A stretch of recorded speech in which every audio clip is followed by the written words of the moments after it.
Allahu Akbar, Allahu Akbar, Allahu Akbar, walillahil hamd. Bismillahirrahmanirrahim. Alhamdulillahirabbil alamin wassalatu wassalamu ala asyrafil anbiya'i wal mursalin wa ala alihi washabbihi ajma'in. Qala rabbi shrah li sadri wa yassir li amri wahlul 'uqdatam min lisani yafqahu qawli waj'al li waziran min ahli. Amin Allahumma ya amin. Assalamualaikum warahmatullahi wabarakatuh kepada anda semua penonton setia rancangan Tanyalah Ustaz Biar Tahu, jangan keliru. Masya Allah, macam mana dengan pagi anda? Mudah-mudahan semuanya berada di dalam keadaan yang baik-baik sahaja. Saya doakan mudah-mudahan insya Allah. Saya kira masih belum terlambat untuk saya ucapkan selamat menyambut Hari Raya Aidiladha. Mudah-mudahan raya kali ini dengan pengorbanan yang kita lakukan mendatangkan manfaat, mendatangkan faedah, pada masa yang sama meningkatkan nilai rasa ketakwaan kita kepada Allah Subhanahu wa taala, insya-Allah. Mudah-mudahan amin Allahumma ya amin. Baik, anda kembali lagi bersama dengan saya Da'i Nizar dalam rancangan Tanyalah Ustaz Biar Tahu, jangan keliru. Kali ini saya membawakan topik yang perlu kita kaji dalam masa 1 tahun. Apakah topik tersebut? Topik tersebut adalah sains haji. Saya yakin setiap kali amal ibadah yang telah pun disyariatkan oleh Allah Subhanahu wa taala, pasti ada hikmah yang Allah Subhanahu wa taala nak sampaikan kepada kita. Jadi saya kira saya tidak berkeseorangan pada pagi ini. Saya persembahkan kepada anda panel kita yang tidak asing lagi, masya-Allah, iaitu Profesor Madya Dr. Muhammad Suki Uthman. Assalamualaikum Ustaz. Waalaikumsalam warahmatullahi wabarakatuh. Ustaz sihat Ustaz? Alhamdulillah. Masya-Allah, mana kita matching Ustaz. Alhamdulillah. Alhamdulillah, mudah-mudahan semua berada di dalam keadaan yang baik sahaja insya-Allah. Jadi saya kira di dalam topik yang sangat menarik ini, sains haji, mungkin banyak persoalan-persoalan yang bermain di benak pemikiran anda ataupun banyak lagi perkara-perkara yang anda nak rungkai sebenarnya. Jadi saya kira ini adalah waktu yang tepat, ini adalah waktu yang sesuai untuk kita bertanyakan soalan, terutamanya dengan tema kita iaitu sains haji. Jadi anda boleh membuat panggilan secara live seperti mana nombor yang tertera di kaca TV anda, iaitu 0377261603, dan boleh tinggalkan sebarang persoalan yang tertera di kaca TV anda, nombor 011112336480. Jadi jom bersama dengan saya dan Inizal, kita menjadi orang di awal pagi, kita menjadi orang yang menyebarkan kebaikan dengan cara jangan lupa untuk pergi ke Facebook Live Tanyalah Ustaz TV3, like dan juga share Facebook Live kami. Mudah-mudahan ada saham pahala untuk kita semua, insya-Allah. Alhamdulillah. Jadi saya tak berhasrat untuk bercakap dengan lebih panjang lagi. Mungkin Ustaz boleh memberikan sedikit pengenalan mengenai tajuk kita secara langsung pada pagi ini, iaitu sains haji. Dipersilakan. Baik, terima kasih. Assalamualaikum warahmatullahi wabarakatuh. A'udzubillahi minasyaitonirrajim. Bismillahirrahmanirrahim. Alhamdulillahilladzi hadana li hadza وما كنا لنهتدي لولا أن هدانا الله أشهد أن لا إله إلا الله وحده لا شريك له وأشهد أن محمدا عبده ورسوله أدى الأمانة وبلغ الرسالة ونصح الأمة وجاهد في الله حق جهاده وتركنا على المهجة البيضاء ليلها كنهارها لا يزيغ عنها إلا هالك ونصلي ونسلم على النبي الأمين وعلى آله وصحبه أجمعين. Rabbi syrah li sadri wa yassir li amri wahlul 'uqdatam min lisani yafqahu qawli, amma ba'd. Terima kasih kepada Da'i Nizar dan seterusnya para penonton yang dirahmati Allah Subhanahu wa taala sekalian. Alhamdulillah, sama-sama kita panjatkan kesyukuran kita pada Allah Subhanahu wa taala. Kita masih lagi berada dalam suasana merayakan Hari Korban atau disebut juga sebagai Raya Haji. Dan kita berada pada hari tasyrik dan kita disunatkan juga untuk memperbanyakkan takbir, membesarkan Allah Subhanahu wa taala. Dan sebagian disebut tadi, pagi ini kita akan bincang tentang sains haji. Betul Ustaz. Satu perkara yang biasanya kita bincang bab haji, tetapi kali ini kita nak bincang dalam konteks apakah hikmah-hikmah di sebalik pelaksanaan ibadah haji tersebut. Yang pertama sekali kita lihat bahawa apa itu sains? Sains ini daripada perkataan Latin scientia yang bermaksud ilmu pengetahuan. Makna sains ni dia nak dapat sesuatu tu melalui eksperimen. Pengetahuan yang diperoleh melalui satu kajian, satu eksperimen dan sebagainya. Haji ini merupakan satu ibadah kepada Allah Subhanahu wa taala, yang mana Allah Taala menyatakan walillah 'alan nasi hajjul bait man istata'a ilaihi sabila. Iaitu maksudnya Allah mewajibkan manusia mengerjakan haji dengan mengunjungi Baitullah bagi mereka yang mampu untuk pergi ke sana. Wa atimul hajja wal umrata lillah. Kata Allah Subhanahu wa taala, sempurnakan haji dan umrah itu kerana Allah Subhanahu wa taala. Jadi haji ini ibadat pada Allah. Maknanya dia termasuk rukun Islam. Bahkan tak sempurna kalaulah orang berkemampuan tetapi dia tak pergi haji. Kan? Bahkan disebut dalam hadis walaupun dhaif menyatakan bagaimana kalau orang itu dia mampu pergi haji tetapi dia tak pergi, saja tak nak pergi. Maka kalau dia mati dalam keadaan macam tu, dia boleh pilih nak mati Yahudi ke Nasrani. Wal'iyazubillah. Jadi maknanya itu. Jadi haji ini merupakan salah satu daripada rukun Islam. Cuma kita nak lihat pada pagi ini apakah rahsia di sebalik pelaksanaan ibadah haji itu. Masya Allah. Sebab kalau kita tengok, pertama sekali setiap ibadat yang Allah Subhanahu wa taala perintahkan kepada kita untuk melaksanakannya, baik solat ke, puasa ke, zakat ke, haji ke, yang pertama sekali ia ada unsur ta'abudi, unsur pengabdian diri kepada Allah. Solat kita kena buat kerana Allah Subhanahu wa taala, kerana ini perintah Allah. Puasa kita kena berpuasa pada bulan Ramadan kerana perintah Allah taala. Begitu juga haji. Namun begitu, setiap perkara yang Allah Subhanahu wa taala syariatkan kepada kita sudah tentu ada kebaikan-kebaikan yang banyak. Di samping ianya sebagai satu kita kata melaksanakan ta'abudi, pengabdian diri kepada Allah, tetapi ada juga bagaimana terdapat hikmah-hikmah yang sangat banyak yang memberi kebaikan kepada kita di atas dunia lagi. Contoh solat lah kan. Sebab tu hari ni ada orang buat kajian tentang solat. Bagaimana pergerakan dalam solat, rokoknya macam mana, sujudnya macam mana, kan dikaitkan dengan sain. Rupanya bagaimana memberi kesihatan yang sangat besar kepada kita. Begitu juga puasa sebagai contoh. Sumu tasihu, berpuasa, kamu akan sihat. Kan? Walaupun ia merupakan satu perkara yang melibatkan ibadat pada Allah, rupa-rupanya bila mana dilaksanakan puasa itu dengan baik, ia dapat memberi kesihatan yang sangat-sangat baik kepada kita. Maka begitu juga kalau kita tengok dalam pelaksanaan ibadah haji ini. Banyak perkara-perkara yang kita lihat kalau saintis ataupun mereka yang mengkaji, walaupun kita bagi tahu bahawa kita yang mana yang kita kaji, yang mana yang kita dapat tahu, tak semestinya dia menepati keseluruhannya. Banyak lagi yang kita tak tahu. Yang kita tahu sikit aja.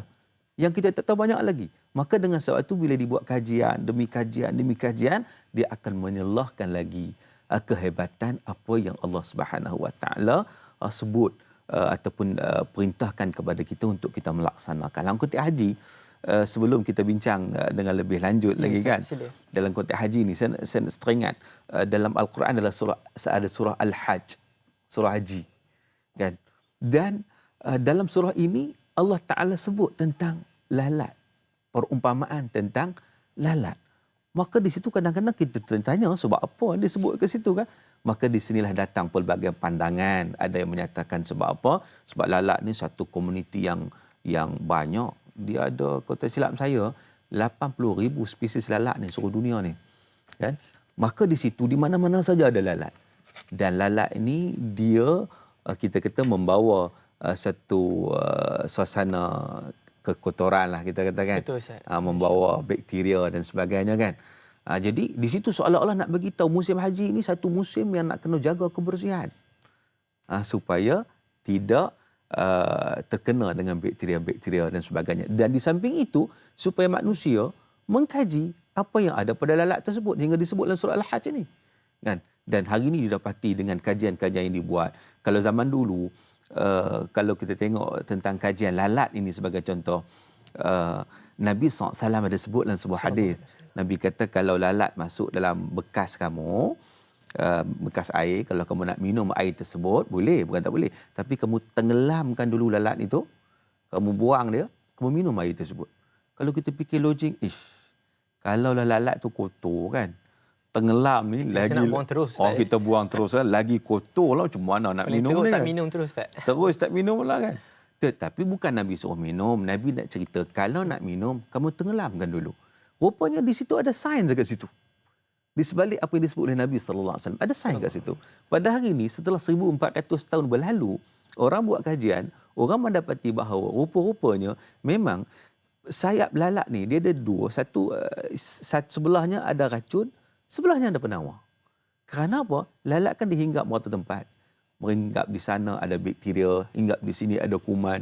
Maka kalau dihinggap tempat makanan yang tidak ditutup, sudah tentu akan berpindah bakteria dan sebagainya, masuk pula dalam air. Bila masuk dalam air, sudah tentu akan berpindahnya kuman-kuman, bakteria-bakteria ke dalam air tersebut. Tetapi rupanya kajian pada hari ini mendapati bahawa sebelah sayapnya lagi ada penawar yang disebut sebagai bakteria baik. Namanya bee succulent. Bee succulent. Yang mana bee succulent ni bila ditenggelamkan dalam air, dia akan menetralkan balik bakteria-bakteria jahat yang ada di sebelah sayap yang sebelah lagi. Subhanallah. Maka dengan sebab itu, bila dia buat kajian, dia kalau tak tenggelam, tak ditenggelamkan, hanya sebelah sayapnya kena, racun masih ada. Kemudaratan masih ada. Bila dia tenggelamkan, bila dicek dalam makmal, rupa-rupanya dah neutral dah. Memang sesuai untuk diminum. Jadi makna di situ, itu disebut sainsnya. Bila kita buat kajian, kita akan mendapati apa yang telah diberitahu oleh Nabi SAW, apa yang telah disyariatkan kepada kita, mempunyai hikmah-hikmah yang sangat banyak sebenarnya. Kalau kita tak tahu, itu sebenarnya kelemahan kita tak tahu. Tapi bila kita belajar, kemudian mengkaji, para saintis mengkaji, maka akan dapati subhanallah, ada banyak kelebihan-kelebihan tertentu yang memberi banyak manfaat atas setiap apa yang kita laksanakan. Termasuklah dalam ibadat haji. Itu sebagai mukadimah. Masya-Allah, alhamdulillah. Ya Allah, ya Tuanku, walaupun dengar daripada sudut mukadimah sahaja, saya sendiri pun dah mula macam itu, kita baru sentuh tentang satu topik permulaan mengenai lalat sahaja Ustaz ya. Akan tetapi telah pun menceritakan kepada kita tentang kehebatan Al-Quran itu sendiri. Kita nak menceritakan tentang sains haji, tetapi apabila kita mengkaji, maka kita mendapati banyak sebenarnya hikmah-hikmah yang Allah Subhanahu Wa Taala selitkan di sebalik pensyariatan itu tersendiri. Masya-Allah. Jadi Ustaz, saya macam ada, sebelum kita pergi dengan lebih jauh kepada perbincangan kita pagi ini, saya ada satu soalan daripada saya sendiri mengenai apa jua amal ibadah yang kita lakukan. Kebiasaannya Nabi SAW suka mendahului perkara yang melalui sebelah kanan. Mungkin ada hikmah pensyariatan tersebut, mungkin yang Ustaz boleh huraikan kenapa ada sebelah kanan. Adakah itu sebagai satu simbolik kemuliaan ke, atau mungkin Ustaz boleh huraikan sedikit insya-Allah. Baik, kanan ini dalam Islam dia menunjuk ke arah positif. Positif. Positif. Perkara-perkara baik semua belah kanan. Sebab itu Nabi SAW menceritakan pada satu hadis, Nabi kata, ya ghulam, samillah wa kul biyaminik wa kul mimma yalik. Nabi SAW menyatakan ketika nak makan ni kan, betul. Ya ghulam, samillah. Mula-mula baca bismillah. Sebut nama Allah Subhanahu Wa Taala. Bahkan sebelum nak lanjut lagi, bab sebut nama Allah ni, ada satu kajian yang dibuat. Oleh kerana hari ni kita bincang bab sains kan, nak sebut bab kajian je lah kan. Betul boleh. Saya teringat benda ni. Kajian dibuat tentang penyembelihan. Sebab kita musim korban ni, orang masih sembelih lagi. Sembelih korban bermula hari Raya Haji baru ni Jumaat, Sabtu Ahad hari ni, dan besoknya hari keempat kan, hari Tasyrik. Buat satu kajian dibuat bagaimana sembelihan korban itu yang disebut nama Allah dan tak disebut nama Allah. Maka buat kajian. Ada kesan. Mereka ambil daging itu, maka masuk dalam makmal. Ambil haiwan, sembelih, tak sebut nama Allah. Seekor lagi, ambil, sebut nama Allah. Lalu, diambil eksperimen nak tengok apa berlaku ni kan. Daging ni. Daging tetap daging lah kan. Diambil, masuk dalam makmal, rupa-rupanya didapati bahawa yang sebut nama Allah itu lebih bersih daripada yang tak sebut nama Allah. Walaupun kedua-duanya disembelih, mana dah cantik dah. Nak mana yang tak sembelih, mana teruk lagi. Sebab bila sembelih ni, dia keluarkan darah yang mengandungi racun, toksik dan sebagainya. Maka dengan sebab itu, bila disembelih, dah bagus dah. Sebut nama Allah, lagi bagus. Rupanya daging tersebut. Sebab itu bila kita tengok Nabi SAW sendiri, dhahan Nabi SAW bikabshaini amlahaini wa aqranaini, dhabahahuma biyadi, sama wa kabbar. Disebut dalam hadis bagaimana musim korban ni Nabi SAW sembelih 2 ekor kibas yang besar, yang gemuk, yang bertanduk. Dhabahu ma biyadi. Nabi sembelih dengan tangan Nabi sendiri. Sama wa kabar. Nabi baca bismillah. Dan Nabi bertakbir. Rupanya bismillah itu memberi peranan selain daripada kita buat sesuatu kerana Allah Subhanahu Wa Taala, dia memberi kesan pada daging tersebut. Itu satu. Dan hadis Nabi sebut samillah wa kul biyaminik. Makan dengan kanan. Nampak di situ. Jadi di situ nilai positif itu ada pada kanan. Jadi benda-benda baik yang kita nak buat semua mula dengan kanan. Dengan kanan. Dalam bab makan, kita nak masuk masjid langkah ke kanan, kan? Jadi begitu juga Nabi SAW dengan sahabat-sahabat ni. Kalau kita lihat Nabi, kalau Nabi berada di satu, kita kata, lingkungan kumpulan, kan, bila Nabi minum, Nabi akan paskan kepada orang lain, kan. Satu ketika tu Nabi pas ke kanan. Omar tengok sebelah kiri Nabi Sayyidina Abu Bakar. Sayyidina Abu Bakar ni orang yang paling rapat dengan Nabi SAW, kan. Jadi kok-koklah Nabi tak perasan. Omar kata, Sayyidina Abu Bakar sebelah kirimu ya Rasulullah. Rasulullah kata, kanan kemudian kanan. Jadi Rasulullah tetap bagi ke kanan, pusing. Walaupun ada Sayyidina Abu Bakar sebelah kirinya. Jadi situ menunjukkan bagaimana Nabi SAW menekankan soal kanan. Dan sebenarnya kalau kita tengok memanglah kanan ni dari sudut sainsnya dia memberi banyak perkara yang akan kita bincang lagi lah dengan lebih lanjut tentang bagaimana tawaf, bagaimana peredaran galaksi dan sebagainya. Mudah-mudahan insya-Allah. Alhamdulillah. Terima kasih saya ucapkan kepada Ustaz di atas kita katakan huraian kepada soalan yang telah pun dijawab sebentar tadi. Alhamdulillah. Jadi walau macam mana pun banyak lagi soalan-soalan menarik menanti anda. Jangan ke mana-mana. Kita kembali selepas ini.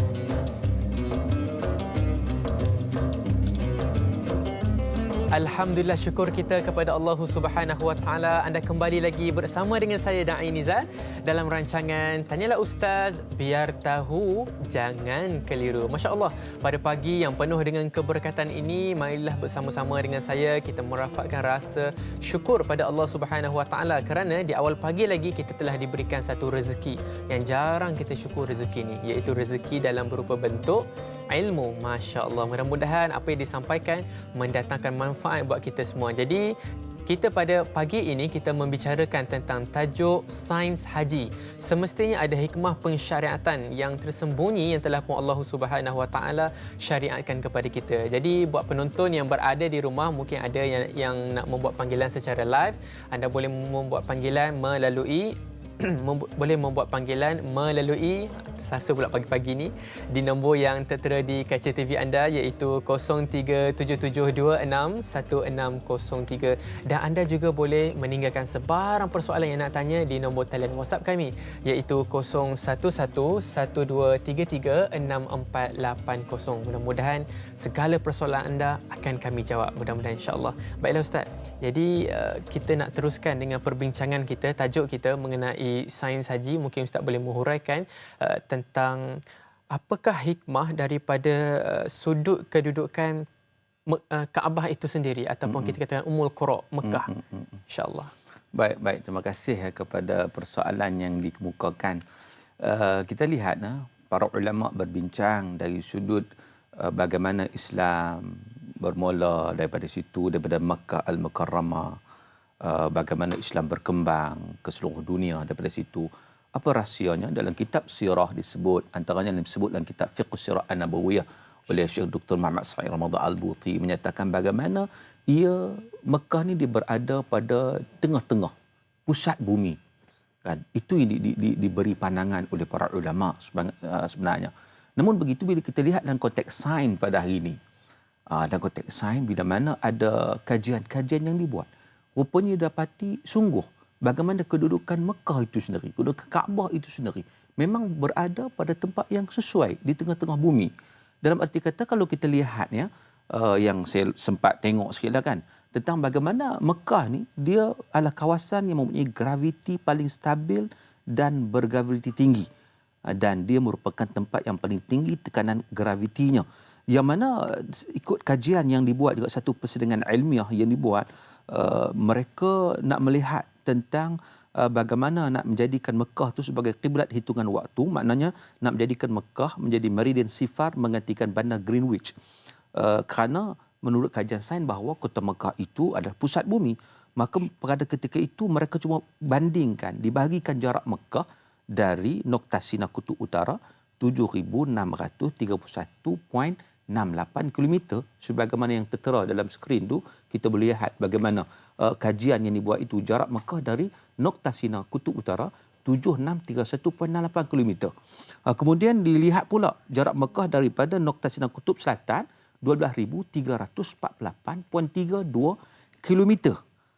Dan dilihat pula selanjutnya bila dibahagi tepat 1.618 angkanya itu.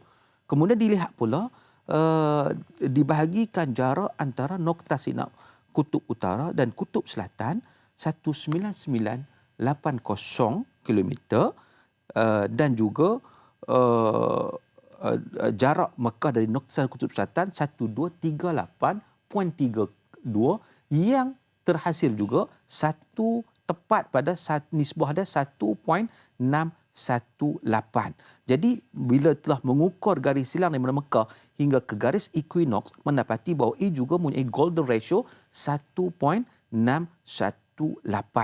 Dan di sini menunjukkan, mereka menjelaskan bahawa Mekah berada di titik lintang yang sejajar dengan titik magnetik kutub utara.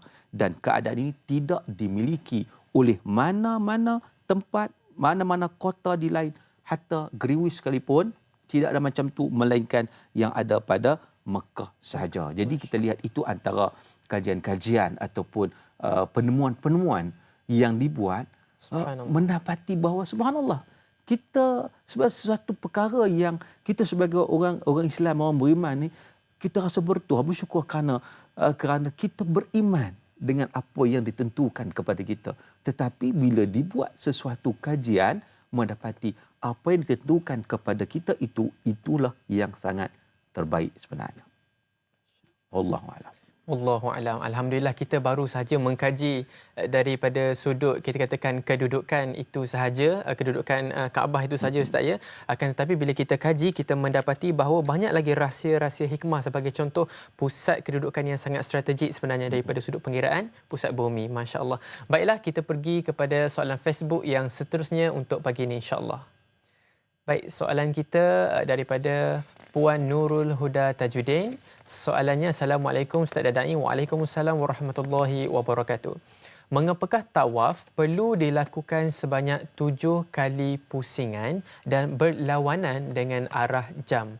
Adakah ia mengandungi keistimewaannya yang tersendiri? Mohon pencerahan daripada Ustaz, insya-Allah. Baik, terima kasih kepada persoalan yang dikemukakan.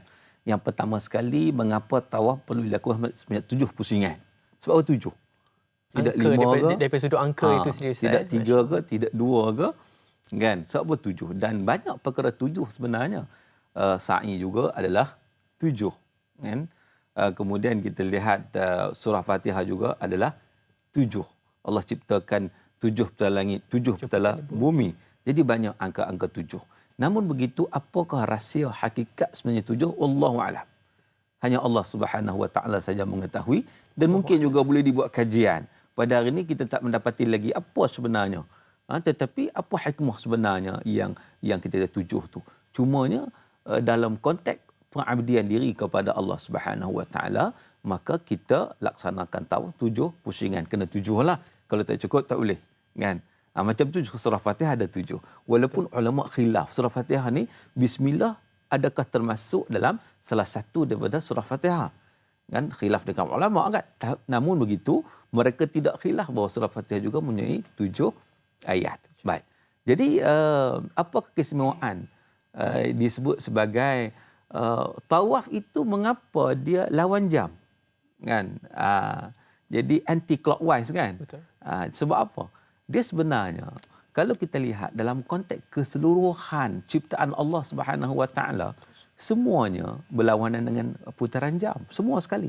Hatta kalau kita tengok bukan sekadar kehidupan kita di atas dunia, bahkan bila mana Allah Subhanahu Wa Taala ciptakan planet, ciptakan matahari, ciptakan bulan, ciptakan galaksi.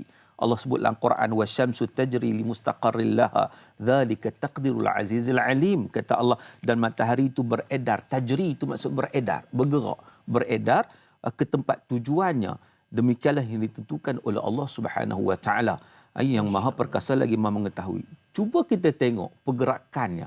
Planet-planet, kalau kita lihat Allah Taala cipta planet, bumi, dia berputar. Bahkan bukan setakat begitu, semua planet. Cuba kita tengok dalam kaca TV ditunjukkan pada kita bagaimana semua planet dalam sistem suria dia mengelilingi matahari dalam keadaan berputar, mengikut arah tawaf, kan? Begitulah tawaf. Tawaf begitulah yang diciptakan oleh Allah Subhanahu Wa Taala. Semua planet yang berjiran dengan bumi, mereka tawaf kepada matahari, dan planet bumi kita juga berputar di paksinya sendiri. Jadi di situ kita tengok bagaimana Allah Taala sebut wa huwallazi khalaqal laila wan nahar wasyamsa wal qamar kullun fi falakin yasbahun, surah Anbiya ayat 33. Dan dialah yang menciptakan malam dan siang, matahari dan bulan, kesemuanya beredar dalam falaknya ataupun pada tempat orbitnya dengan keadaan counter clockwise tadi, anti clockwise tadi, maknanya yang kita kata yang lawan arah jam. Jadi itu dalam konteks planet-planet yang mengelilingi matahari. Dia macam tawaf lah, serupa dengan tawaf. Itu satu. Kemudian kalau kita lihat lagi tentang yang ada di atas muka bumi ini, dan satu perkara kita nak tengok juga, bila mana berlaku seumpama itu, dia Allah Taala jadikan semua planet ni, dia tawaf ni, dia tak berlanggar dengan satu sama lain. Dia tak nak kau nak clash ke. Yang tu kena tahu Ustaz. Itu kan. Bagaimana betapa hebat agungnya Allah Taala buat cipta sesuatu tu. Sebab tu banyak ahli sains ni, kalau kita lihat baik ahli astronomi dan sebagainya, bila mereka mengkaji dengan hati yang terbuka, ramai yang memeluk Islam. Sebab mereka lihat sesuatu itu telah diceritakan oleh Allah Ta'ala dalam Al-Quran. Kita hanya pengetahuan sains ni hari ni yang nampak maju sikit lah ya. Yang meningkat sains teknologi, kajian-kajian yang dibuat. Tetap kajian yang dibuat itu mengesahkan apa yang disebut oleh Allah Subhanahu Wa Ta'ala di dalam Al-Quran. Kemudian kita lihat lagi tentang bagaimana medan magnet. Saya lihat medan magnet. Medan magnet menghasilkan medan elektromagnetik. Dan elektromagnetik itu dia menggerakkan jana kuasa seperti kereta api laju dan sebagainya. Dan kita tahu bahawa kereta api laju memang dia bergerak dengan menggunakan kuasa medan magnet. Dan medan magnet menggunakan hukum kekanan, iaitu tawaf. Ataupun dalam ilmu sains dipanggil, dalam ilmu fizik dipanggil prinsip tangan kanan. Jadi itu. Dan kita lihat ciptaan Allah menggunakan konsep kitaran tawaf yang menjanakan elektrik.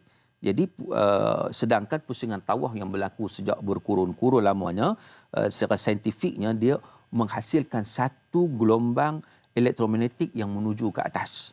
Dan secara saintifiknya juga pergerakan tawaf ini menghasilkan tenaga elektromagnetik. Jadi itu tawaf itu. Sebab tu antara hikmahnya, dan dia juga menghasilkan tenaga, kekuatan. Sebab tu kita tahu banyak kali, banyak mana walau ramai macam mana pun, dia semakin kuat, semakin kuat, semakin kuat. Dan antara hikmahnya juga, kalaulah dibincangkan, kita tawaf ni kita duduk belah kiri ya. Betul. Yang paling rapat kita belah kiri, kemudian kita pusing kan, kanan ke kiri kan, kita pusing ke situ kan. Jadi kita lihat bila mana kita pusing, kita berada di sebelah Kaabah ni, hati kita lebih dekat dengan Kaabah bila kita berpusing itu. Betul Ustaz. Jadi ketenangan itu kita akan peroleh. Macam dalam solat kita khusyuk itu lebih mudah kita peroleh daripada kalau kita pusing sebelah sini. Kan? Itu juga satu hikmah yang kita dapat lihat antaranya. Dan kalau kita tengok juga dalam apa yang Allah ciptakan atas dunia ni, contoh taufan, puting beliung. Hari ni kita panggil puting beliung lah, ataupun taufan, pergerakan angin. Cuba kita tengok, kita perhati, adakah dia berpusing ke arah mana? Cuba kita tengok. Ikut tawaf ke atau ikut jam? Cuba ada ini saya tengok. Dalam gambar ada. Ya, ditunjukkan kepada kita bagian dia pusing tu. Jadi maknanya inilah satu sunnatullah, satu ketetapan ya Allah Subhanahu Wa Taala jadikan di alam semesta ni dalam keadaan tabi'i yang seumpama itu. Walaupun dalam keadaan puting beliung sangat dahsyat, tapi dia taat kepada Allah Subhanahu Wa Taala. Pusingan dia itu sama dengan pusingan putaran tawaf. Serupa aja. Bukan situ je, kalau kita tengok air dalam singki kan, kalau kita buka singki, air tu pun dia pusing tu macam tawaf juga kan. Dan begitu juga manusia ni dia ada DNA.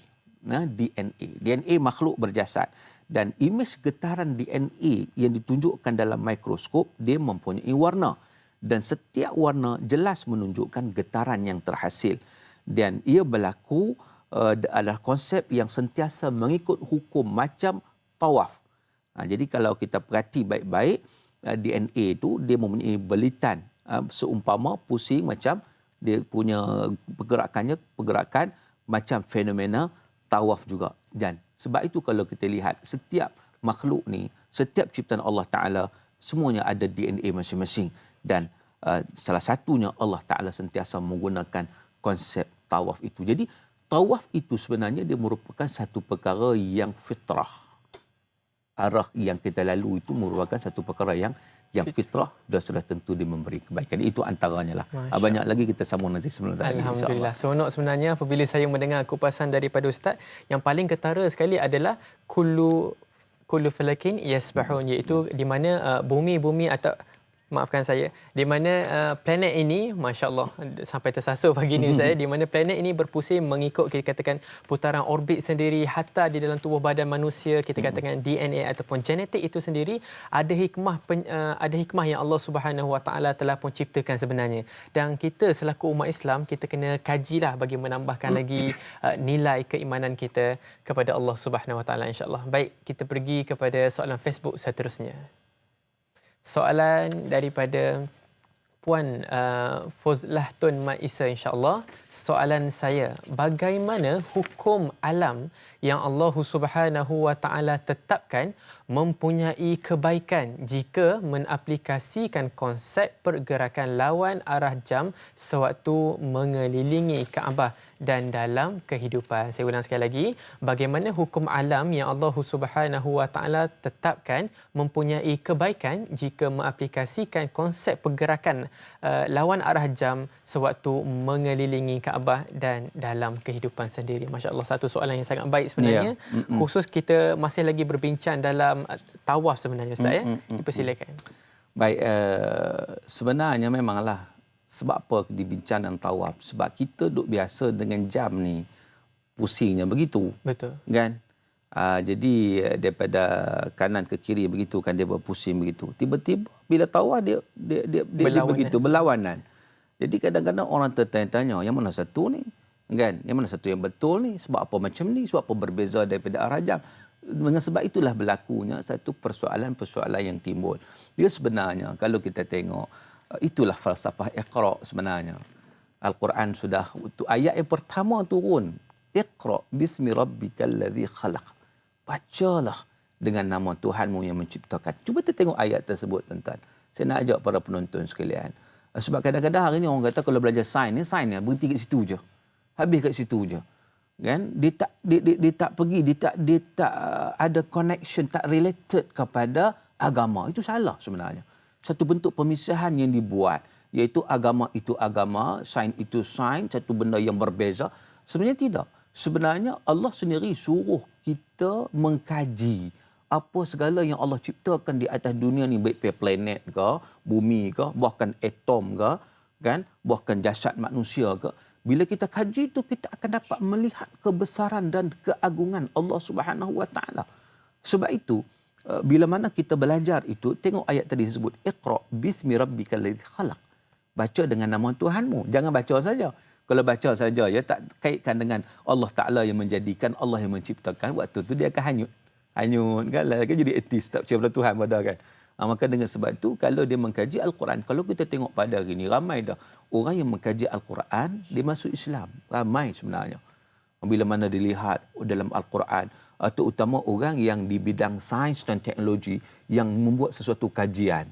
Membuat sesuatu kajian, dia dapati bahawa apa yang dikaji itu sudah dinyatakan oleh Allah Subhanahu Wa Taala sejak 1400 tahun dahulu.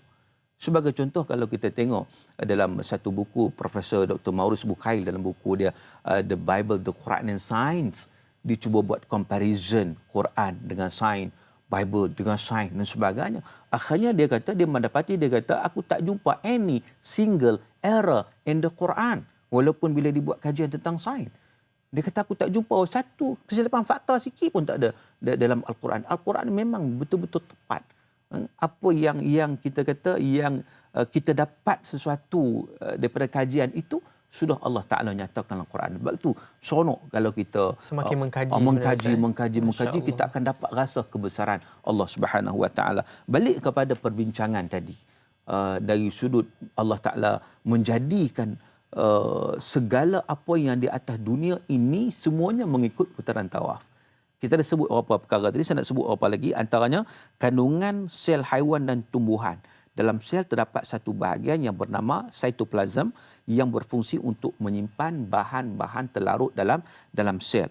Dan sebenarnya sel sedang bergerak mengelilingi nukleus dalam putaran lawan arah jam, ataupun kita sebut juga sebagai ikut putaran tawaf itu kan. Begitu juga aliran darah manusia. Setiap orang ada darah kan. Tak ada darah tu habislah kan. Tak lama lah Ustaz. Tak lama lah. Jadi aliran darah manusia ni kalau kita tengok, yang istimewanya daripada kandungan ibu lagi, kitaran darah ikut sistem tawaf. Itu dia punya aliran darah yang ada dalam tubuh badan kita. Bukan setakat itu, kalau kita tengok dalam aktiviti manusia, kalau orang itu terlibat dengan naik kapal, dia akan ada radar dia. Radar yang warna hijau tu kan. Betul, radar. Tengok radar tu pusing kat mana? Pusingan tawaf. Radar itu pusing. Bahkan bukan setakat tu, kalau kita buka kipas. Kita buka kipas kan. Dia pusing kat mana? Dia pusing ikut tawaf. Jadi begitu juga kalau kita tengok lagi dengan bom atomnya, dengan CD, VCD, videotape. Kalau zaman dulu tu dia ada kaset kan. Lagi senang nampak kaset tu. Sekarang ni tak jumpa kaset lah. Sekarang memang ni, kena manual pun Ustaz. sekarang ni semua yang kita kata VCD yang tak nampak macam mana pergerakan dia. Dulu, zaman dulu yang menggunakan kaset, kita boleh nampak pergerakan dia.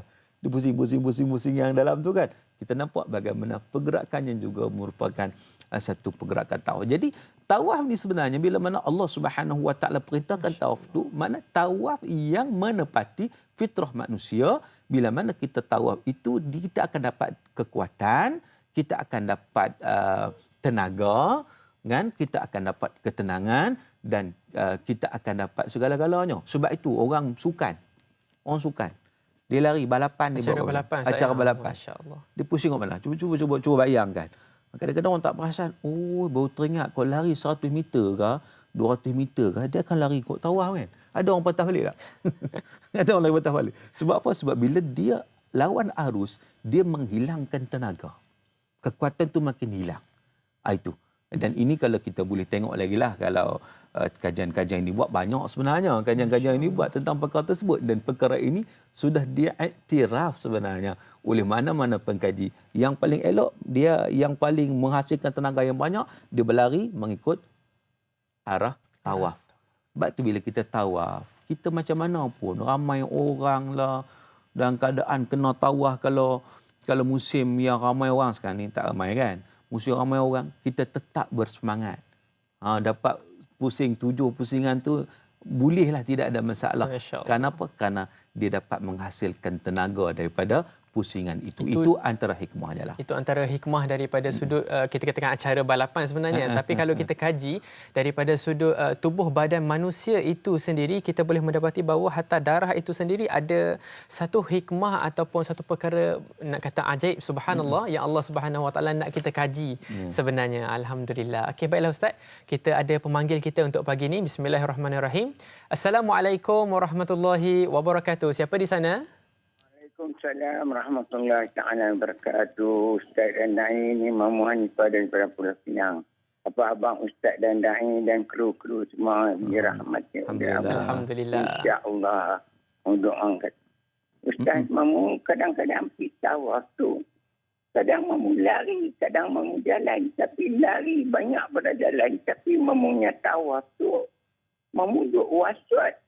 Cukupkah, tak cukupkah, cukupkah, tak cukupkah. Lagu mana mamunya tawaf tu?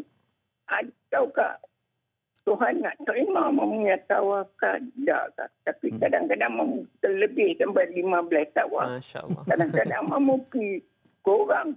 Lagu mana mamunya tawaf tu? Ustaz tolonglah nasihat kat mamu kat semua-semua lah. Buatan mamu ni kadar-kadar dah. Dan tu soalan mamu. Assalamualaikum warahmatullahi taala wabarakatuh. Waalaikumsalam warahmatullahi wabarakatuh. Alhamdulillah, terima kasih saya ucapkan kepada Tuan Haji kita Mamu Hanifah. Satu soalan yang sangat baik, tengah-tengah tawaf tu kadang fikir ini cukup ke tak cukup dan sebagainya. Hatta mungkin Mamu semakin bersemangat sebenarnya bila kita menceritakan tentang kebesaran apabila kita tawaf itu sendiri. Jadi nak tahu jawapan daripada Ustaz, jawapan yang begitu saintifik, anda kena tunggu. Jangan ke mana-mana, kita kembali selepas ini.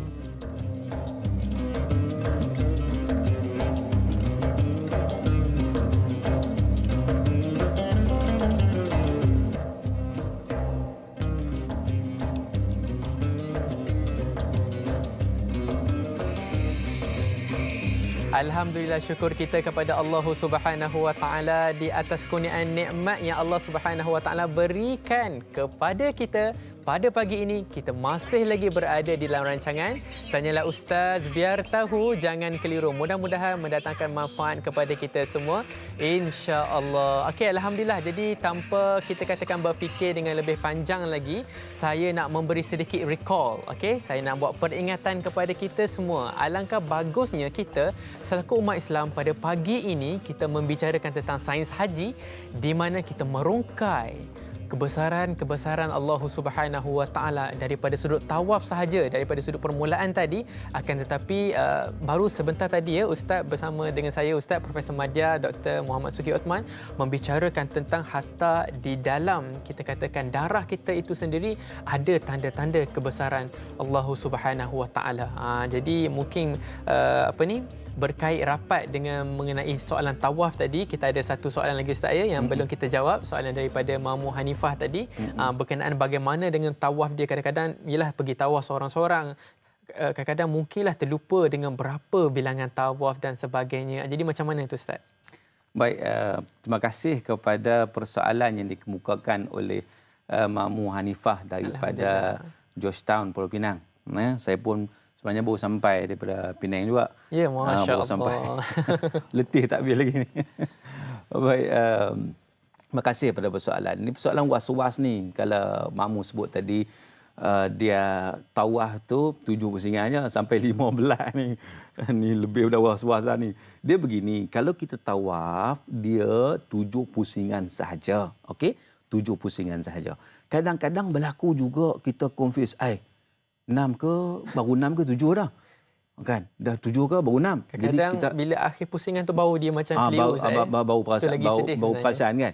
Baru perasan, macam mana nak buat? Maka kita menggunakan kaedah, kalaulah kita rasa 6 ke 7, kita hanya perlu tambah 1 saja lagi. Walaupun hakikatnya ada 7 dah, tapi tak apa. Sebab kita was-was, kita tak pasti. Macam dalam solat juga. Dia kaedahnya macam dalam solat. Solat ni bila kita tunaikan solat, kita confuse 3 ke 4, maka kita kena kira yang sedikit. Kita kira 3, kemudian kita tambah 1 lagi untuk jadi 4. Walaupun hakikat sebenarnya 4 dah, kan? Tapi tak apa. Sebab apa? Sebab kita dah confuse. Taklah sampai tawaf 15 ni memang tak ingat, langsung lupa terus. Itu 2 kali tawaf dah tu. 7 pula ada 14 kan. Jadi begitu. Jadi moga-moga kita tidak was-was dalam soal yang ibadat kepada Allah Ta'ala. Kalau benda-benda itu dah berlaku, kita dah buat yang terbaik dan insya-Allah Mamu, insya-Allah mudah-mudahan Allah Subhanahu Wa Taala terima. Kadang-kadang kita pun tak perasan kan. Betul, jadi mudah-mudahan Allah terima setenang masalah insya-Allah. Okay, Ustaz, kalau tak keberatan mungkin saya boleh mencelah sedikitlah sebenarnya ya. Di mana bila kita tawaf tadi Ustaz pun ada menceritakan tentang bagaimana posisi kedudukan badan kita sebenarnya. Di mana jantung kita, hati kita lebih dekat kepada kepada Kaabah. Jadi seharusnya orang yang tawaf ini ketenangan itu dapat, daripada sudut bertambahnya tenaga itu pun penting Ustaz ya, juga turut dapat mudah-mudahan insya-Allah. Baik, kita pergi ke soalan Facebook yang seterusnya insya-Allah. Baik, soalan daripada Al-Ali Ali. Assalamualaikum Ustaz dan Da'i. Waalaikumsalam warahmatullahi wabarakatuh. Air Zam-Zam, masya-Allah. Air Zam-Zam dikatakan paling berkhasiat kerana mengandungi bahan mineral yang baik. Dari manakah punca air Zam-Zam? Kadang-kadang saya pun macam terfikir juga Ustaz. Cantik soalan ni. Dari manakah datangnya punca air Zam-Zam? Dan untuk kita hurai bersama dengan penonton kita pada pagi ini insya-Allah. Baik, terima kasih kepada yang bertanya tentang air Zam-Zam. Nabi SAW menyatakan Zam-Zam 5 syuribalah, iaitu kita minum air Zam-Zam, kita akan dapat kebaikan. Bila mana kita niat untuk dapat sesuatu, akan dikurniakan pada kita. Sebab tu ada di kalangan sahabat Nabi SAW ni yang berada di Mekah dalam keadaan dia bertahan dengan minum air Zam-Zam saja. Kan? Dan ada cerita sahabat saya, cerita bila tentang Zam-Zam ni. Sahabat saya ni dia ada kencing manis, kan? Kencing manis ni biasa orang yang dia tak larat, kan? Dia tak larat, berjalan pun tak larat apa semua. Ketika mana dia pergi ke Mekah, dia ambil daripada hadis Nabi SAW itu, dia pun niatlah, dia baca, dia niat, ya Allah bagilah kekuatan. Dia minum Zam-Zam. Alhamdulillah, sepanjang berada di sana, dia jadi cergas, jadi sihat. Itu. Jadi makna benda ni, perkara ini sudah disebut oleh Rasulullah sallallahu alaihi wasallam. Jadi di situ kalau kita tengok dari sudut keajaiban Zam-Zam, di situ pun orang boleh masuk Islam sebenarnya. Orang masuk Islam dengan keajaiban air Zam-Zam itu sendiri. Kerana apa? Yang pertama sekali, tengok lokasi Mekah itu. Ketika mana Nabi Ibrahim alaihissalam bawa Hajar, isterinya, bersama Nabi Ismail ke satu tempat yang disebut dalam Quran biwadin ghairi dhi zar'in, satu lembah, satu wadi yang tidak ada sebarang tumbuhan, sebarang pokok, maknanya kering kontang. Dalam keadaan seumpama itu, tak ada siapa nak duduk situ. Tiba-tiba Allah Ta'ala bagi Zam-Zam. Dengan Zam-Zam itulah, dari tempat yang kering kontang, cuba bayangkan, pada padang pasir, tiba-tiba datangnya mata air, mana tak tahu, keluar mata air, kan? Zam-Zam. Dan air itu sampai hari ini bahkan berjuta orang guna, berjuta orang minum, tak pernah habis. Kalau telaga tempat kita, kita dengan suasana yang hujan selalu turun, kan? Kalau guna macam tu dah lama kering kontang lah. Tetapi dalam suasana di Mekah, hujan muka ada sangat. Orang duduk Mekah tahulah kalau hujan tu jadi terkejut tu. Bila datang hujan tu jadi terkejut. Hujan kan. Semua pakai sonok kan, hujan kan. Sebab apa? Di zaman dulu di hujan tak apa ada. Tetapi Zam-Zam tetap banyak, tetap ada. Maka itu satu keajaiban. Maka daripada mana punca? Punca mata air. Kat mana? Wallahu a'lam. Memang tapi sentiasa ada. Sentiasa datang. Sentiasa ada. Allah Subhanahu Wa Taala bagi. Dan kandungan mineral itu sudah ceritalah. Hari ini orang buat kajian. Banyak orang buat kajian lah. Kalau nak tengok kajiannya, memang orang akan buat test Zam-Zam lah kalau buat kajian, kan. Tengok air. Yang terbaik memang air Zam-Zam. Satu perkara, kita minum Zam-Zam ada doa dia. Yang kita patut amalkanlah untuk mengikut sunnah Nabi SAW. Iaitu ketika minum Zam-Zam, kita baca Allahumma inni as'aluka ilman nafi'a wa rizqan wasi'a wa shifa'an min kulli da'. Itu doa dia. Allahumma inni as'aluka ilman nafi'a. Ya Allah, aku mohon kepada kamu, ya Allah, kepadamu, ya Allah, ilman nafi'ah, ilmu yang bermanfaat, wa rizqan wasi'ah, dan rezeki yang luas, yang banyak, wa shifa'an min kulli da', dan juga penyembuh dari segala penyakit. Sebab apa? Sebab air Zam-Zam itu memang kita sebut mempunyai kandungan yang terbaik. Jadi tubuh badan kita perlukan air. Bahkan itulah perkara yang paling banyak. Tubuh badan perlukan air. Jadi air yang baik masuk tubuh badan, dia akan memberi kebaikan kepada badan kita. Jadi itu kehebatan Zam-Zam. Sampai hari ini pun keajaiban Zam-Zam memang sangat-sangat terselah. Daripada Zam-Zam saja orang nampak kebesaran Allah Subhanahu wa Masya taala. Allah. Yang paling penting tak pernah habis Ustaz ya. Tak pernah habis. Menunjukkan tanda keesaan Allah Subhanahu wa taala. Cantik sebenarnya doa yang Ustaz baca tadi tu mengajarkan kepada kita tentang mengambil ilmu, memohon ilmu kepada Allah Subhanahu wa taala, dan yang kedua kita memohon rezeki, dan yang ketiga adalah kita mohon syifa, iaitu penyembuh daripada Allah Subhanahu wa taala. Masya-Allah. Mudah-mudahan mendatangkan kepada kita manfaat 1000 kali. Alhamdulillah. Baik, kita pergi kepada soalan Facebook yang seterusnya. Soalan Facebook daripada Imran Syakir. Cantik soalan di sini. Makkah mempunyai 2 musim, panas dan sejuk. Adakah bertahallul dan cara pemakaian ihram memberi faedah terhadap lelaki tentang pengawalan suhu badan semasa musim panas haji? Mohon pencerahan daripada Ustaz insya-Allah. Baik. Terima kasih kepada persoalan yang dikemukakan, menceritakan tentang bagaimana pemakaian ihram, kan?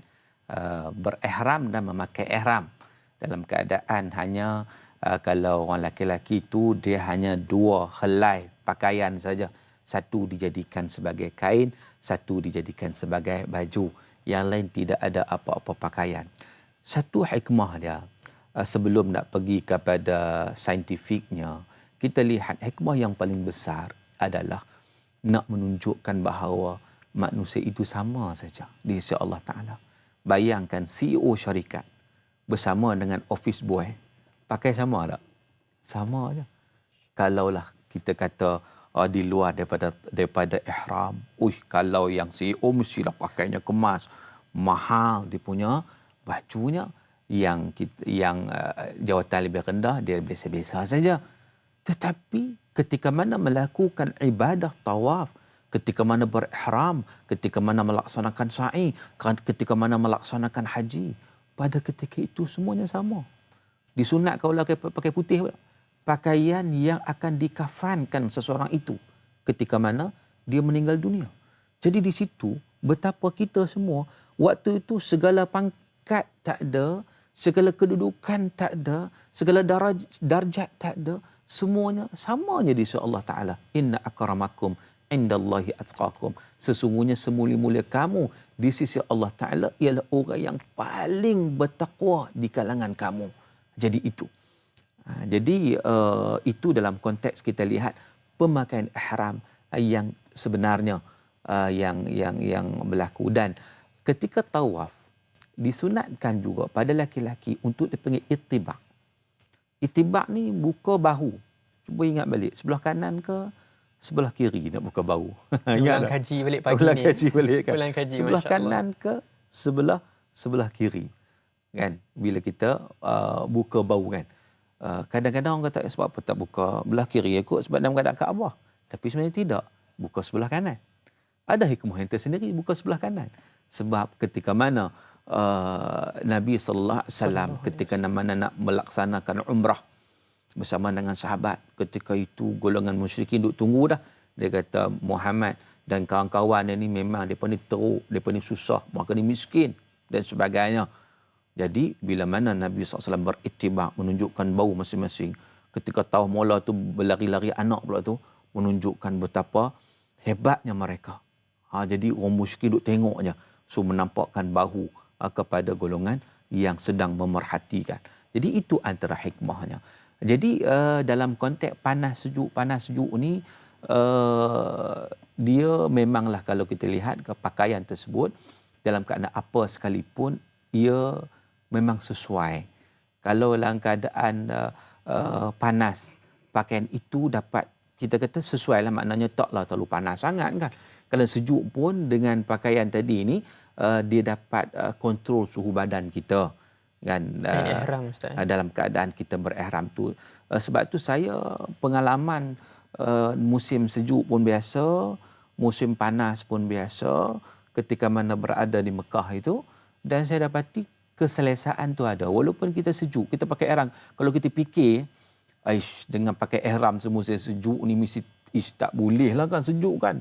Tapi alhamdulillah, mungkin juga kerana ini perlu pada kajian yang lebih mendalam, mungkin juga kerana bila mana kita putaran tawaf kita sebut tadi, bila menghasilkan tenaga, Bila cara tawaf tadi menghasilkan tenaga, dengan tenaga itu dia menghasilkan kestabilan dalam suhu, mengawal suhu tubuh badan kita. Jadi bukan sekadar pakaian tadi, tetapi lebih itu bagaimana pergerakan kita itu yang menghasilkan keseimbangan dalam tubuh badan kita. Jadi tidak ada masalah sebenarnya kita berada dalam musim apa sekalipun, kita dapat melaksanakan ibadat itu dengan baik. Namun begitu, hikmah yang paling besar kita sebut tadi ialah bagaimana kita merasa manusia ini sebenarnya sama aja. Tidak ada pangkat kedudukannya lebih, dia ni lebih pada kau ni. Tidak ada. Melainkan seseorang itu yang beriman dan bertakwa kepada Allah Ta'ala. Kepada Allah Subhanahu Wa Ta'ala. Jadi itu adalah di antara hikmah di mana kita memakai ihram. Tidak ada sebarang pangkat dan sebagainya. Hatta kita ini satu level di sisi Allah Subhanahu Wa Ta'ala. Yang membezakan adalah takwa semata-mata. Jangan ke mana-mana, kita kembali selepas ini.